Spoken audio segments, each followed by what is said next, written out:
In order to really drive better data improvement, we need to apply certain concepts and methods.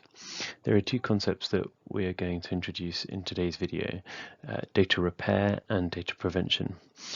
So they say that higher investment in data prevention will lead to a reduced need for data repair in the long run. This is one of the most sensible ways in which we, as professionals, can drive the data agenda.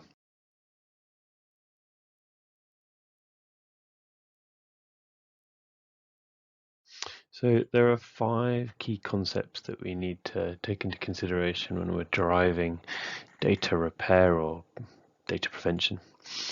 First one is that we need to make sure that we are familiar with what the difference between data repair and data prevention is. So data repair is about fixing the existing problem, whereas prevention is making sure that that problem never arises in the first place. Then there are 2 further concepts, so toolkits and decision grids, which can really make sure that we approach data repair and prevention in a sustainable way. Furthermore, we need to take into consideration that we need to approach better data quality in a sustainable and measurable way. So measuring the size of the problem, measuring the size of the corrections, and making sure that the two are consistent, and that we can understand also how to basically build high performance teams that focus on prevention and repair. 90% focus on prevention, 10% focus on repair, or lower if possible.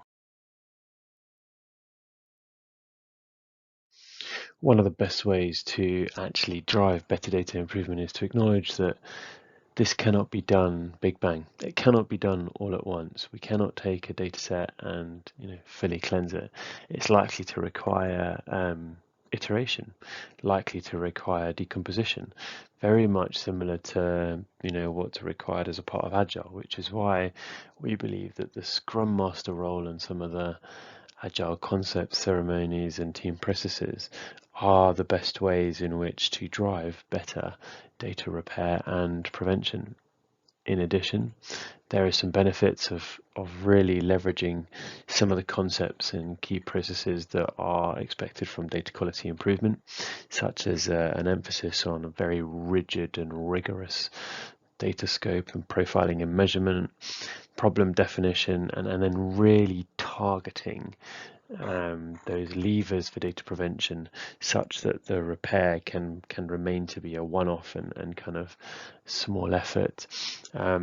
Implied in a number of these activities is a very solid focus on business analysis. What is the problem? What is the root cause? Who are the beneficiaries? And what really are the requirements, such that we can drive that better data improvement through both data repair and data prevention.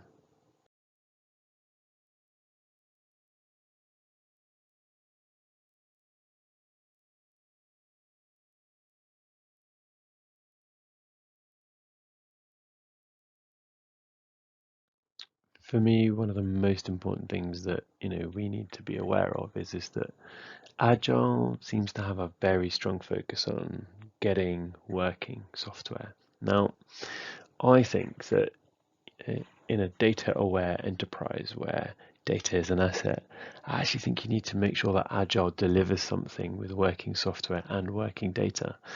There's absolutely no point having working software without working data, because data is often the lifeblood of many of the businesses and organizations that succeed today, which is why an emphasis on working software and working data is absolutely critical to meet user needs and delight the customer.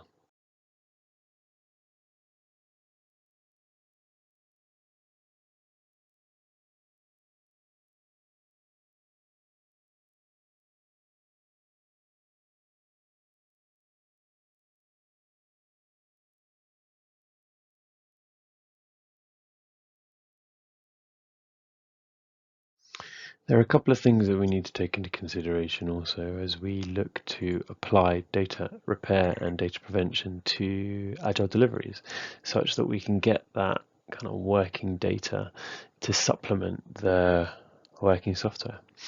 The first thing that we need to make sure is that we have a data discovery period that precedes any focus on the IT solution. We need to make sure we get the data, that we profile it, that we understand it, that we model what goods look like, such that we can then make sure that when those user stories to drive that working software are created, that we have a better idea of the data, the working data that's required for the working software. In addition, throughout the work to transfer things from the business backlog into the product backlog and into the iteration backlog for delivery, we need to make sure that we simulate and test that new data and that we can establish the waves of data improvement, whether that be repair, prevention, that are required to meet and delight the customer needs. This is really, really critical. And then the last thing that we need to do is make sure that we enhance the demos of the working software, such that then we have demos of working software with working data. That's likely to be phased, it's likely to be use case driven, which is why Agile lends itself so much to better data improvement. So just to recap, we've discussed the key concepts for data repair and prevention. We've emphasized the need to focus more on prevention than repair. In addition, we've recommended agile delivery life cycles because of the focus on decomposition, phased iteration, and the emphasis on really trying to delight the customer. We've suggested some moderations to the agile delivery model, such that we can make sure that we have both working data as well as working software, and that we believe that this is a path to driving better data improvement. Please like my channel and subscribe for further content, and we look forward to talking again soon.